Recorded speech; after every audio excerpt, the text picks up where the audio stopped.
Good morning sa bawat isa sa atin, ang mga nanonood. Ito pong aking kwento ay medyo lumipas na po ang 2 taon mahigit. Ito po ay naganap noong pang December 30, 2021 dito po sa Camarines Norte. Pero kami ngayon ay narito kasama ang mga ilang kapatiran sa kanilang pamilya na mayroong mga bibinyagang mga kabataan. At ang lugar na ito ay napakaganda, napakahaba. At ito ay tinaguro ang Long Beach Resort o Long Beach Ride na makikita o matatagpuan sa lugar ng Bagasbas. So, mga ilang beses na rin ako nakapasyal dito dahil sa pag-i-stay ko sa Cam Norte. Ngunit sa oras na to, gusto kong tunghayan natin kung ano yung mga kaganapang mangyayari dito sa lugar nito. Ito ay ang pagbibinyag. So naganap ito after ng aming Master Guide Investiture Ceremony sa Daet nito ring December, at ngayong katapusan December 30, 2021 nagplano kami na magkaroon kami ng baptismal or binyagan dito sa tabi ng beach dito sa may Bagasbas. So ito ang baptise na mangyayari na makikita ninyo ay dumayo kami, tumungo kami para sa mga nagnanais na tanggapin si Kristo Jesus.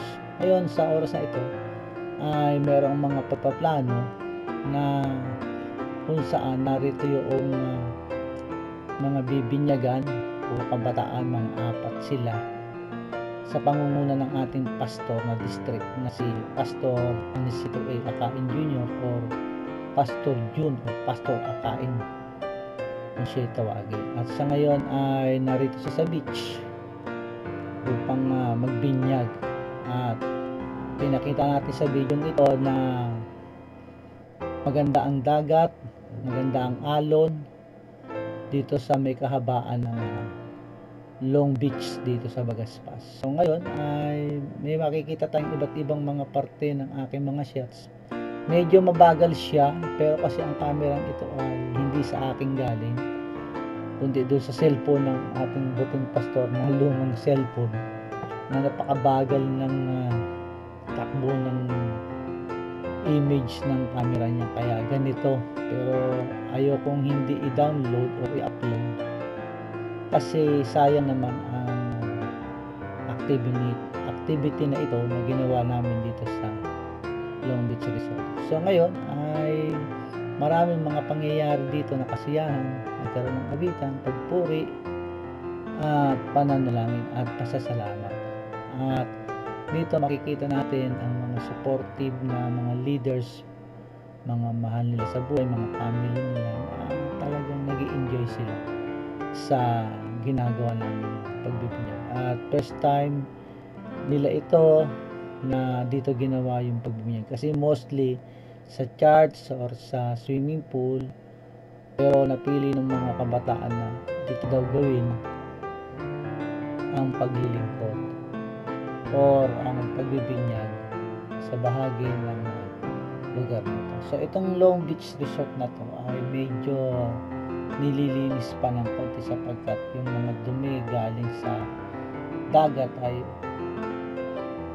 lumilipan dito sa may tabi ng mga buhangin na nangangamoy. Pero hindi naman maging dahilan ito para hindi ito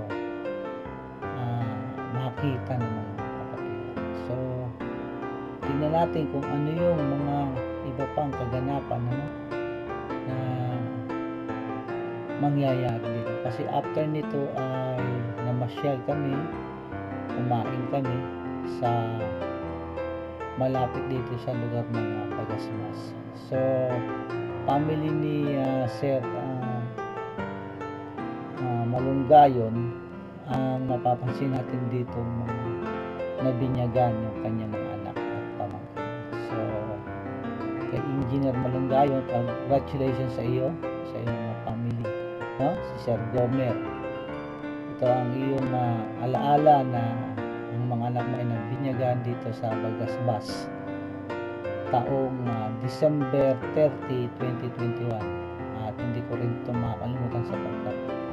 nag-stay ako ng medyo matagal dito sa lugar na ito. Sana na ay mayroong kabuluhan yung mga nangyari na ito, at sa kanila ay sana ay nakita nila kung paano sila minahal ni Jesus, at sa ating mga gagawin pang ibang activity, nawa ay makita natin, no, na may pagpapahalaga. At dito ay nagbigay ng support ang ating pastor na siya makapagbinyag. Sa ating mga master guides na kasama natin sa gawain, ganito sana, no, kapag tayo ay maglilingkod, pag-usapan nga namin ni Pastor John Akain na sana ay nakasuot tayo ng neckerchief, since master guide tayo, kasama ito sa paglilingkod natin. Isang konsepto na kung saan palatandaan nakikibahagi ka, hindi porket naka-neckerchief ka ay sikat ka na. Ngayon ay isang bahagi lamang ito na ikaw ay tumutugon sa gawain sa pratiko, isang disipulo o isang lingkod. So makilala natin, makilala tayo na tayo ay gumagawa sa ating gawain sa paglilingkod. So mga master guide, sabi nga ni Pastor Lou, huwag yung kakalimutan ang mga bahagi ninyo bilang mga. So sa nakaraang taong ito, 2 taon na mahigit, ngayon ko lang na-upload, ay medyo sana mapanood pa ng iba, lalo na yung mga nag-participate dito at may kinalaman dito. So hindi naman nag-uunahan o nagmamadali na may upload ang mga bagay-bagay na kahapon lang ginawa, bukas nandun na. Meron mga ganun pangyayari, pero sa iba ay mayroong paghihintay, pagtsatsaga. So rito may picture taking na naganap after ng panalangin. Nakita natin yung ating mga kasamahan, mga leader, na sila ay nandito para sumuporta sa ating gawain. So ngayon ay matatapos na ang aking pagsasalita. Nais kong pasalamat sa inyo na sa bahagi ito ay hindi ko naman ito pinagyayari, kundi bahagi lamang ito ng paglilingkod ng inyong kaibigan si Master Guide Nilos. As vlogger po yung Cut Club, ginawa ko ito para sa gawain, hindi para sa kanila. So hindi pa naman ako sumisweldo rito.